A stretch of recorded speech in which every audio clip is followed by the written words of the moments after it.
어느 교회에 설교를 아주 지루하게 오래 하기로 소문난 목사님이 계셨습니다.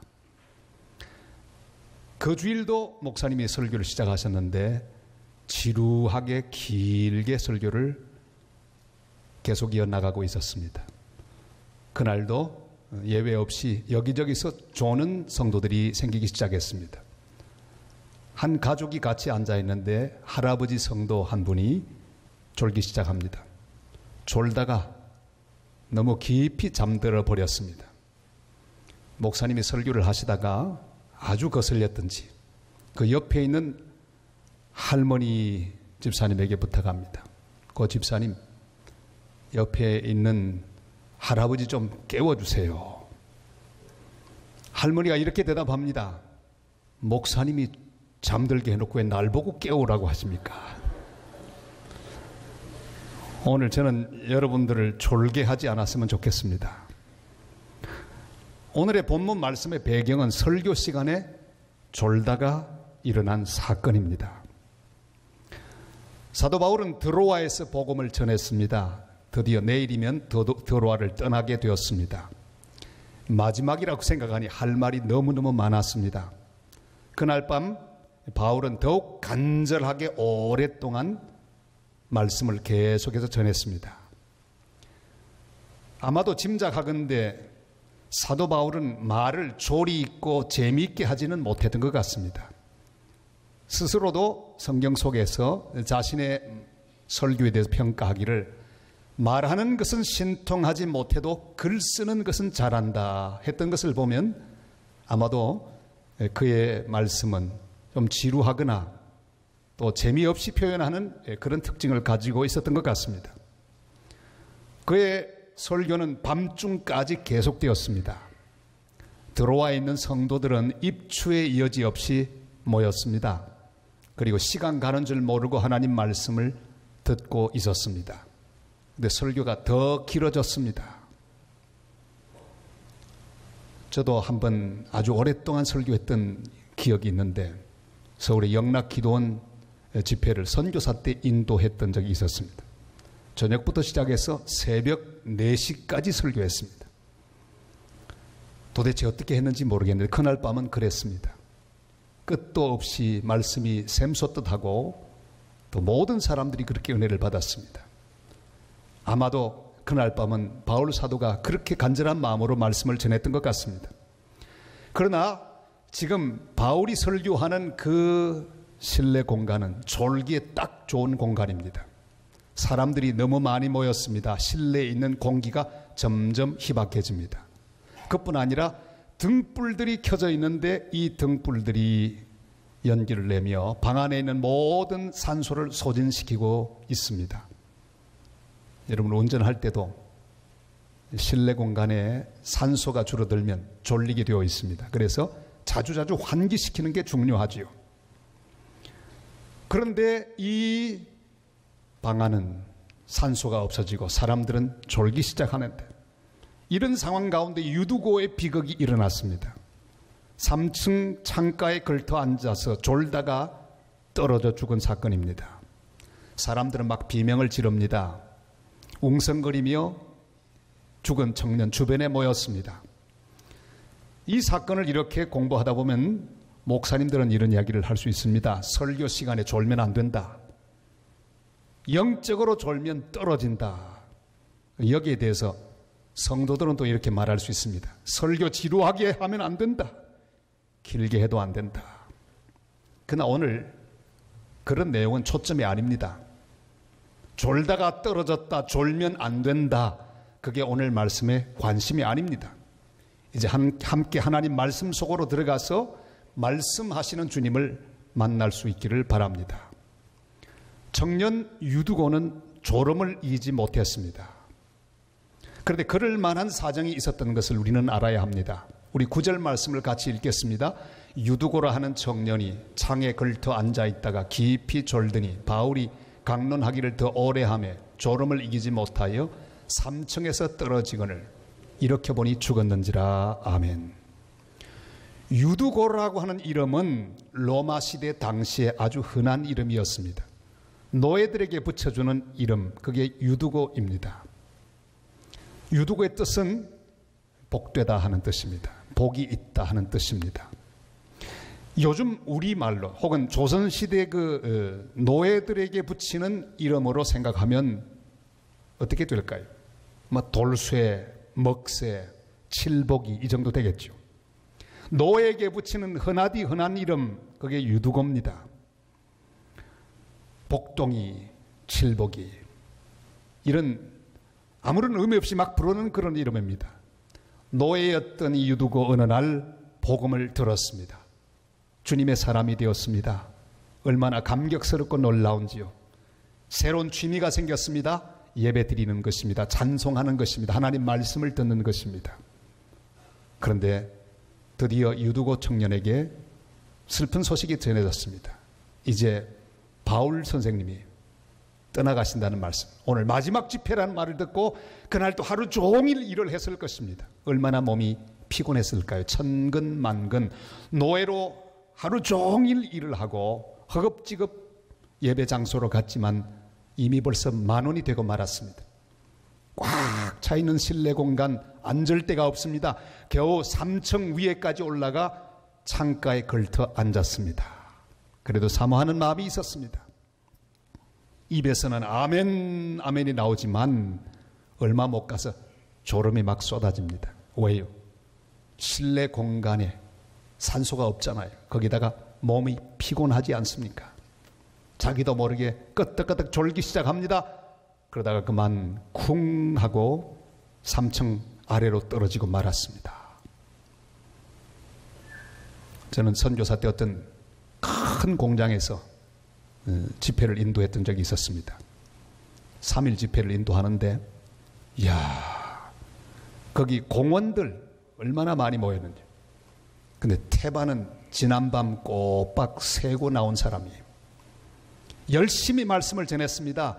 제 온 실력을 다 동원하고 온 열정을 다해서 하나님 말씀을 전하는데 거의 태반이나 졸고 있었습니다. 이해가 되었습니다. 밤새도록 한숨도 자지 못한 직공들 얼마나 피곤했을까요? 끄덕끄덕 조는 그들을 보면서 오늘의 본문 생각도 났습니다.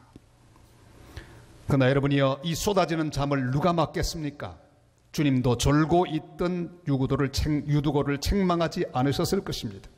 그래도 피곤한 가운데도 거기 은혜의 자리에 앉아 있으니 얼마나 감사한 일입니까?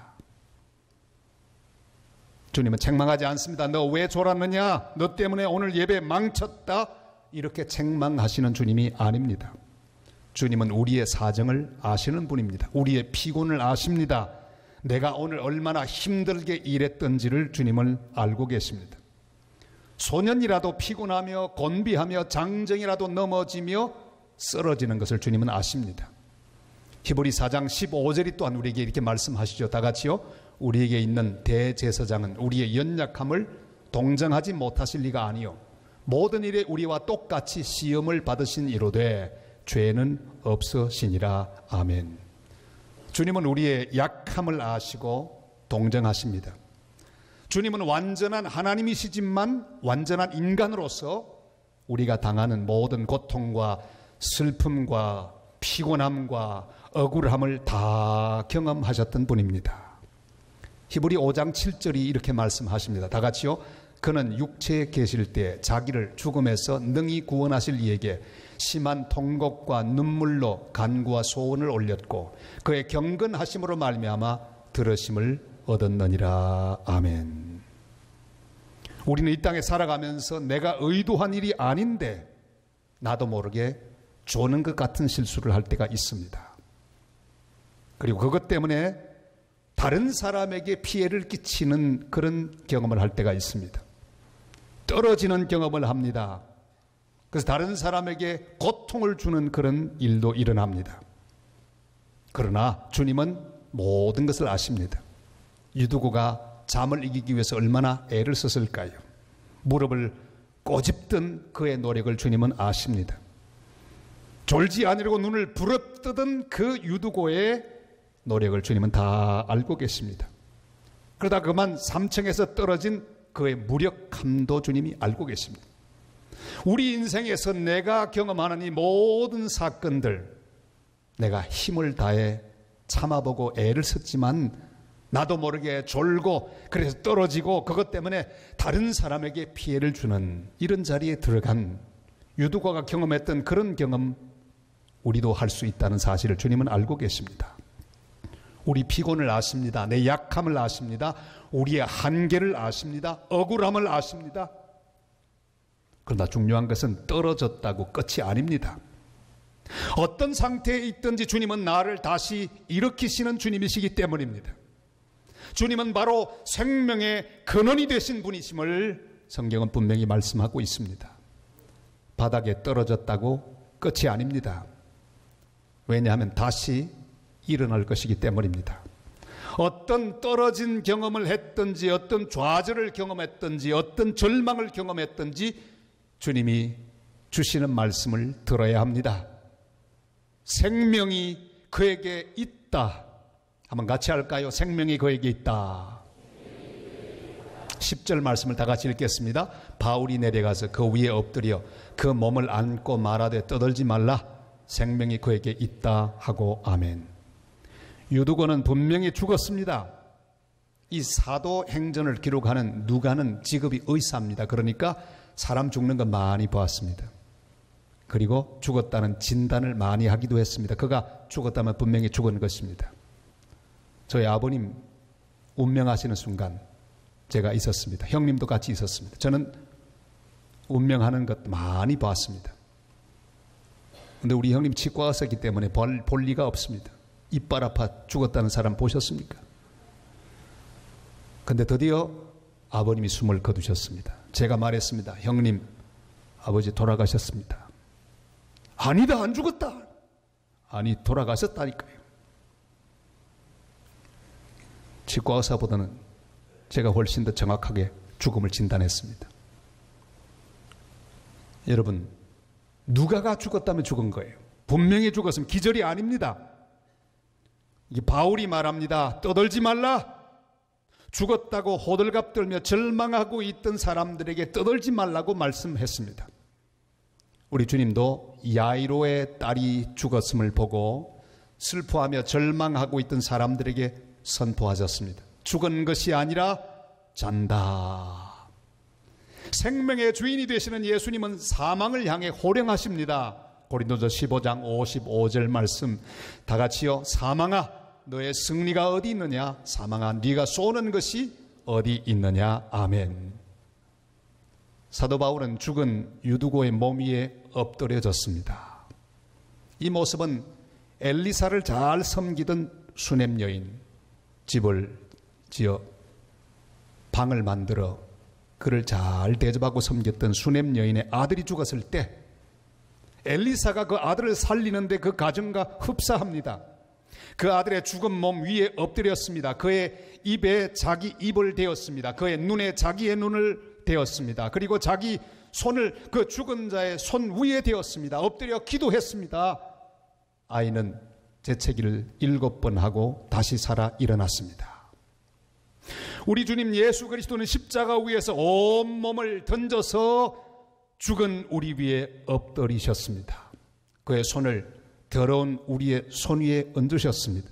그의 입은 추한 우리의 입 위에 대셨습니다. 그의 눈을 우리의 어두운 눈 위에 대셨습니다. 그의 심장을 죄와 욕심으로 가득 찬 우리의 심장에 대시고 십자가 위에서 피를 흘리며 죽으셨습니다. 그리고 우리를 죽음에서 다시 살려주셨습니다. 그리고 생명의 주님은 지금도 우리를 살리십니다. 지금도 우리를 안고 계십니다. 나사로의 무덤 앞에서 울고 계시던 예수님은 지금도 피곤해서 졸다가 3층에서 떨어진 것 같은 우리를 보시면서 같이 울고 계십니다. 그리고 나사로야 나오너라 부르셔서 우리를 살리신 주님, 오늘도 우리를 모든 종류의 죽음에서 구원하여 주실 것입니다. 어떤 상태에 있든지 주님 우리를 안고 말씀하십니다. 떠들지 말라. 생명이 그에게 있다. 이 말씀은 생명의 주관자 되시는 예수 그리스도만 하실 수 있습니다. 주님의 말씀을 믿음으로 듣고 주님과 함께 일어나기를 주님은 바라고 계십니다. 생명의 주관자이신 예수 그리스도를 믿는 사도 바울, 이 말씀을 그대로 선포했습니다. 생명이 그에게 있다. 그 생명이신 예수 그리스도를 믿고 살아가는 우리 모두도 바울처럼 생명이 그에게 있다고 고백하고 선포하는 생명의 선포자들이 되시기를 바랍니다. 우리의 조국을 보면서도 우리는 선포해야 합니다. 이렇거니 저렇거니 말들이 많습니다. 이젠 희망이 없는 것 같다. 저 핵을 어떻게 하나? 이 강대국 틈바구니 속에서 우리의 내일이 과연 있을까? 이런저런 말을 하면서 절망하는 사람들이 많이 있습니다. 이민이나 가버려야 되겠다. 이런저런 답답한 소리를 하는 사람이 많이 있습니다. 그러나 우리는 선포해야 합니다. 생명이 우리나라에 있다. 우리나라의 모든 상황을 기도로 끌어안고 믿음으로 선포하는 하나님의 사람들이 되시기를 바랍니다. 다시 일어날 것입니다. 지금까지 5천여 년 수많은 어려움 가운데도 우리 조국 대한민국은 살아왔습니다. 하나님의 은혜로 여기까지 왔습니다. 쉽게 잘못되지 않을 것입니다. 주를 믿는 예수 생명을 가진 사람들이 이 땅에 많이 살고 있습니다. 우리가 기도하고 있습니다. 다시 일어날 것입니다. 희망이 있습니다. 사람은 할 수 없어도 주님은 하실 수 있습니다.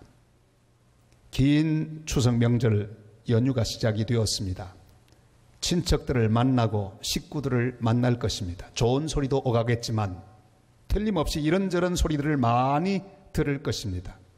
수근거리는 소리, 떠드는 소리, 절망의 소리, 어두운 소리들을 많이 들을 것입니다. 특별히 혼자서 신앙생활하는 분들은 이런저런 들려오는 소리에 또한 마음이 상하기도 할 것입니다. 저도 어릴 때 많이 들었습니다. 고향에 가서 다 제사 지내는데 혼자 서 있으면 여기저기서 저를 향해 눈총을 던지고 욕을 합니다. 저 예수쟁이들 때문에 우리 가문 다 망하겠다. 여러분, 우리를 향해 던지는 수많은 소리들을 우리는 듣게 될 것입니다. 그러나 우리는 믿음으로 선포해야 합니다. 떠들지 말라. 생명이 우리 가문에 있다. 생명이 우리 가정에 있다. 우리 가문 예수 믿으면 다시 일어날 것이다. 우리 가문의 희망은 예수 그리스도밖에 없다. 믿음으로 선포하게 되시기를 바랍니다. 경주에 있는 저희 친척 여러 사촌들 다 있습니다만 예수 믿은 저희들이 복을 받았습니다. 잘 되었습니다. 예수 믿지 않고 조상의 묘를 뒤지던 그들은 가면 갈수록 답답하고 어려움 중에 살고 있는 모습을 봅니다. 여러분, 예수 그리스도 안에 생명이 있습니다. 우리 가문이 사는 길 오직 예수 그리스도밖에 없는 줄을 우리는 믿습니다. 그 생명의 주님을 선포하는 귀한 추석 명절이 되시기를 바랍니다. 예수님의 생명의 복음을 전하는 복된 명절이 되시기를 바랍니다.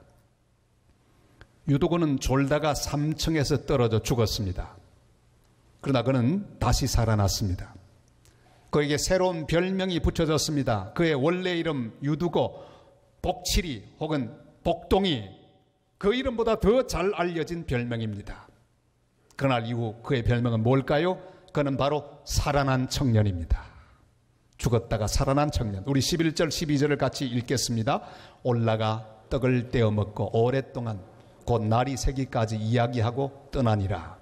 사람들이 살아난 청년을 데리고 가서 적지 않게 위로를 받았더라. 아멘. 유두고는 그때부터 살아난 간정의 주인공이 되었습니다.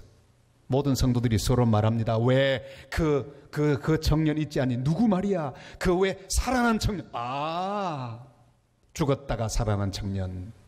그래, 하나님 참 크고 놀라우셔. 할렐루야. 그러면서 다른 모든 사람들은 은혜를 받았습니다. 모든 교인들은 유두고 때문에 은혜 받고 위로를 받았습니다.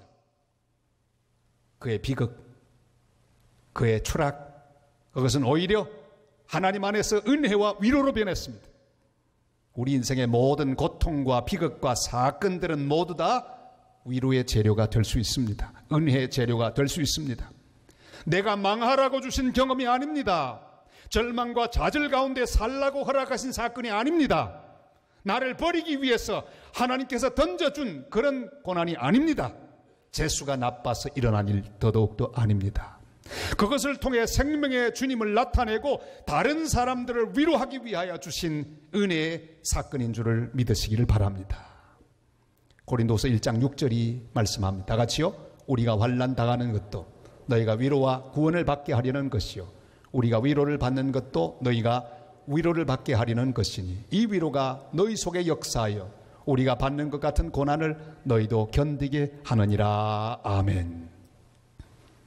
지난 주간 친구 목사님이 딸과 사위, 손녀를 데리고 부산에 놀러 오셨어요. 그리고 간증을 들었습니다. 제가 손녀를 먼저 보았습니다. 그래서 친구를 만나면 늘 손녀 자랑을 했습니다. 저보다 먼저 손녀를 보았던 우리 친구도 저만 만나면 손자 이야기를 제가 속으로 아주 흉보았습니다. 근데 저는 그보다 훨씬 한수를 더 떠서 더 많이 손녀를 자랑하는 얼빠진 할아버지가 되고 말았습니다. 열심히 자랑했는데 우리 친구는요 얼마나 저를 부러워하는지 넌 좋겠다 좋겠다 좋겠다. 그런데 암만 기다려도 손녀가 나오지 않습니다. 10년 만에 손녀를 가졌습니다. 얼마나 좋았을까요? 기도도 부탁했습니다. 근데 이게 웬일입니까? 그만 석 달 만에 유산하고 말았습니다. 다 쏟아내버렸습니다. 절망 가운데 빠졌습니다. 기적이 일어났어요. 이 아이가 그런 가운데도 다 붙어서 생명을 유지하고 있었던 거예요. 그런 상태에서 시간이 흘러가고 이 아이를 출산할 수 있었습니다. 인큐베이터 속에 들어갔습니다. 우리 모두는 같이 기도했습니다. 그러나 핵황달이라고 하는 아주 심각한 질병 가운데 고통을 당했습니다. 얼마나 힘들었던지. 이 아이가 죽느냐 사느냐 하나님 손에 달려 있습니다. 간절히 기도하는데 결국 급기야는 친구 목사가 이렇게 기도했습니다. 하나님, 저는 살 만큼 살았습니다. 제 목숨 걷어가시고 그 아이 돌려주시옵소서. 울면서 간절히 기도했는데 기적이 일어났어요. 완전히 사망의 길, 죽음의 길을 가고 있던 그 아이에게 생명의 빛이 비추고 호전되고 완치되어서 퇴원할 수 있었어요. 건강한 모습으로 내려왔어요. 여러분, 병원비만 무려 12억이 들었습니다. 하나님 은혜로 그 아버지가 들었던 보험으로 그것이 모두 다 커버가 되었습니다. 그리고 그 아이는 생명을 얻었습니다. 그 아이 이름을 어떻게 지었을까요? 루야. 왜 루야합니까? 할렐루야의 준말이에요. 그 아이는 아예 루야가 되고 말았습니다. 저는 그 루야를 보면서 눈물을 흘렸습니다. 그를 보면서 위로를 받았습니다. 아, 기도의 능력이 있구나. 하나님은 살아계시구나. 지금도 사람을 일으키시는구나. 큰 은혜를 받았습니다. 기도가 기적을 만든다는 사실을 알았습니다. 하나님은 살아계신다는 은혜를 받았습니다. 여러분, 우리는 어떤 상황에 있든지 살아난 사람이 되어야 합니다. 어떤 사망의 골짜기에 있든지 우리는 살아난 사람이 되어야 합니다. 어떤 환경 속에 있든지 살아난 사람이 되어야 합니다. 그 모든 문제와 시련은 죽으라고 주신 문제가 아닙니다. 망하라고 주신 문제가 아닙니다. 예수 생명으로 다시 일어나 다른 사람들에게 빛이 되고 소망이 되고 위로가 되라고 주신 하나님의 놀라운 사건들입니다. 우리는 살아나야 합니다. 일어나야 합니다. 그래서 다른 사람들에게 주님의 위로를 전해야 합니다. 우리는 모두 스토리를 만들고 있는 유두고들입니다. 남들이 붙여준 이름이 있습니다. 노예의 이름이 있습니다. 그러나 나는 새롭게 나의 이름을 만들어야 합니다. 내 이름은 살아난 사람입니다. 여러분, 날마다 이 이름으로 사시기를 바랍니다. 죄를 이기고 살아나야 합니다. 절망을 이기고 살아나야 합니다. 질병을 이기고 살아나야 합니다. 모든 좌절을 이기고 살아나야 합니다. 예수 생명 가진 사람은 일어나 다른 사람을 위로하고 다른 사람에게 은혜를 전하고 예수 생명을 전하는 사람으로 살아가야 합니다. 그래서 우리를 보고 있는 수많은 사람들이 우리를 보고 위로를 받고 예수의 생명을 발견하고 예수를 믿게 되는 복된 역사가 일어나게 되시기를 바랍니다. 사랑하는 성도 여러분, 주님은 우리의 피곤을 아십니다. 우리의 사정을 아십니다. 우리의 억울함을 아십니다. 우리의 떨어진 상태를 아십니다. 사람들은 손가락질하고 떠들지만 주님은 다가오셔서 나를 안으시고 능력의 손으로 일으켜주시는 생명의 주님이십니다. 우리 안에 있는 가능성을 아십니다. 희망을 아십니다. 미래를 아십니다. 그래서 생명이 그에게 있다고 말씀하십니다. 주님의 이름으로 다시 일어나 수많은 사람들에게 예수 안에 있는 생명을 전하고 위로를 전하는 복된 하나님 사람들 다 되시기를 주님의 이름으로 축원합니다.